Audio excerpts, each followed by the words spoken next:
Hi, I'm Jessica, and I'm going to be responding to Priscilla's claim that felon disenfranchisement negatively affects the U.S. elections. So her secondary claims were that 1, voter turnout for each state stays inconsistent. 2, the number of innocent felons incarcerated are highly disproportional and highly racially biased. And 3, states including Kentucky, Iowa, and Florida permanently restrict the basic civil right of felons while in prison, no matter what their crime is. So I'm going to be responding to her first claim, which is voter turnout for each state stays inconsistent. So when she was up here, she asked everyone who participated in 2016 election, and not many of us raised our hand, and this actually reflects a lot of the U.S. population. In the 2016 election, only 60% of eligible voters actually voted. And in the past 100 years, voter turnout has varied as much as 15%. In one year it was 48%, as low as 48%, in 1 year as high as 61%, so it's always varied. According to fairvote.org, the top 2 factors that affect voter turnout is electoral competitiveness and the election type, and not voting restrictions, which is what she was saying. And disenfranchisement affects about 2.5% of what would have been eligible voters, so that means that the felons can't vote. And in the same source where she got her information, which is Business Insider, it estimated that felons who were disenfranchised, if they had the chance to vote, only 35% of them would actually vote. So this means the majority of ex-felons would not vote if they could. Therefore, this cannot be a significant factor in voting inconsistency. I'm going to respond to her second claim, which is the number of innocent felons incarcerated are highly disproportional and highly racially biased. I don't disagree with this claim, but there is some problem with her evidence. So she quotes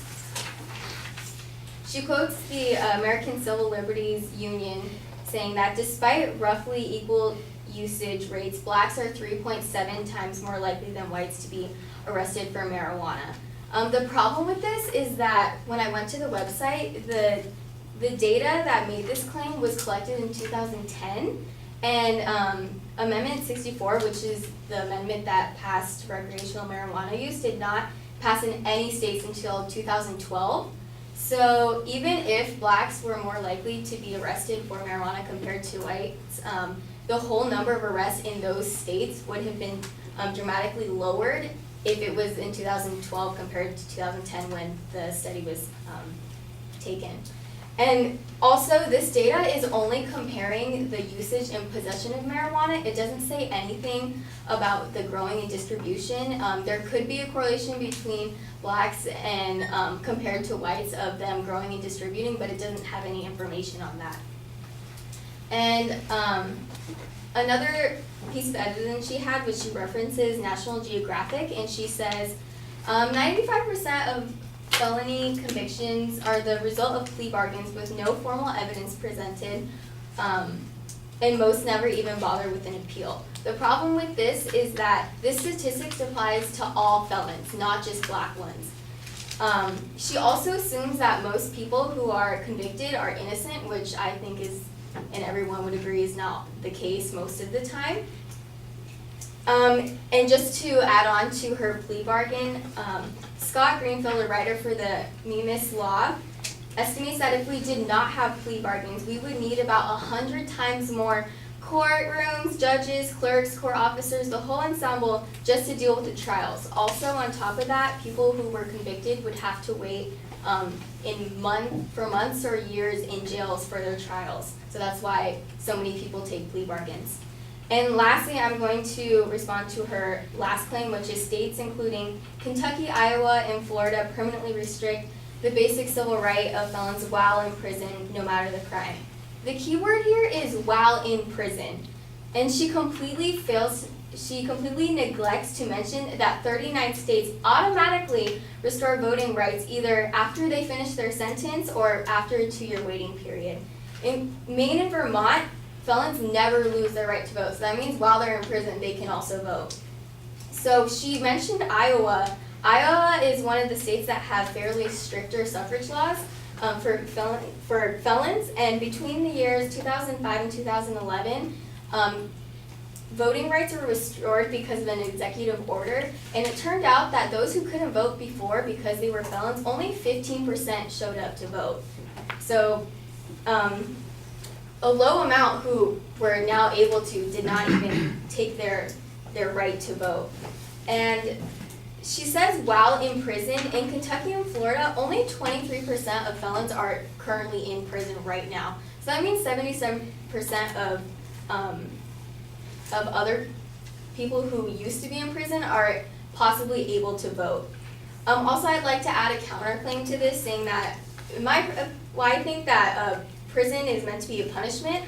This is why the 14th Amendment allowed states to make a decision if they wanted felons to be involved in voting, because a lot of states have different views on this. So in conclusion, the statement that felon disenfranchisement negatively affects the U.S. elections does not stand to be true, because most states restore voting rights, and those who are not allowed to vote, it's because they committed especially heinous crimes.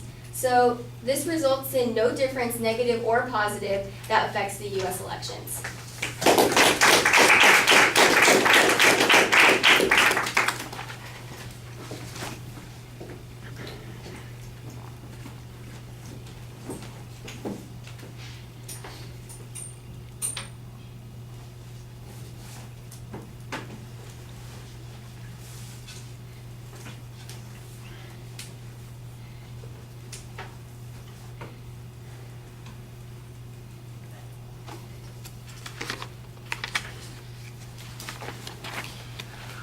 All right, structurally everything's easy to follow for the most part. On the first point, you just basically suggest that the turnout issue and the voter turnout issue kind of minimizes the impact of any of this felony voting conundrum, because we have a wide variety of voting patterns that occur that's inconsistent, anywhere from 48 to 61% vote in the national elections, and it's a relatively small number that would be affected by the felon voting disenfranchisement. That's a good, reasonable press on that.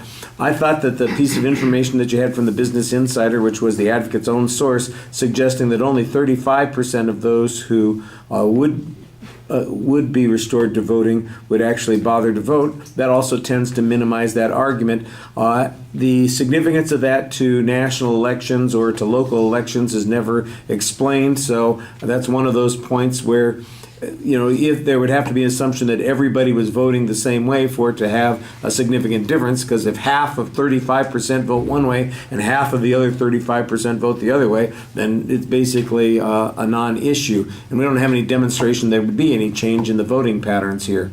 On the second point, I appreciate the argument that you're making here. I do think you're missing a couple of easy presses on this point as well.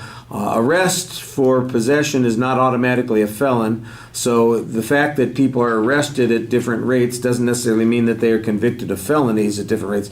In a lot of places, a possession argument or a possession conviction is a misdemeanor at best. There are places where it is a felony, but the advocate would be responsible for indicating that, and I think you could make that as an easy press on this particular point. And then you suggest that the evidence doesn't really distinguish between use, possession, and distribution. Maybe that's an important distinguishing characteristic.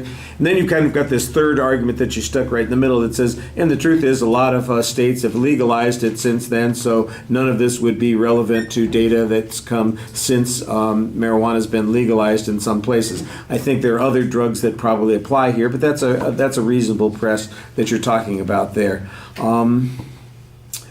The plea bargain agreement or issue, I think you largely suggest that this doesn't really have anything to do with innocence. It's really got to do with the cost of going to trial and people rushing through the process to get it taken care of.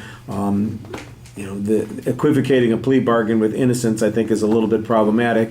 And of course, when we're talking about felonies, I thought the better argument that you had was the one that came right after that says 39 states return the power to vote almost immediately upon people's discharge from prison, and some maybe wait a couple of years. 2 states never take it away, so that leaves maybe 7 states that take it away for a longer period of time or require people to jump through some hoop to get it back. And I think the advocate only mentioned 3 states that permanently remove that, one of which appears to have been addressed by an executive order in Iowa. And even then, it doesn't change the amount of voting that goes on there because a relatively small percentage of those people bothered to vote. So I think that you've done a good job diminishing the significance of this argument. And, sometimes you get caught up in the minutia, but I thought your summary was pretty solid. All right, thank you.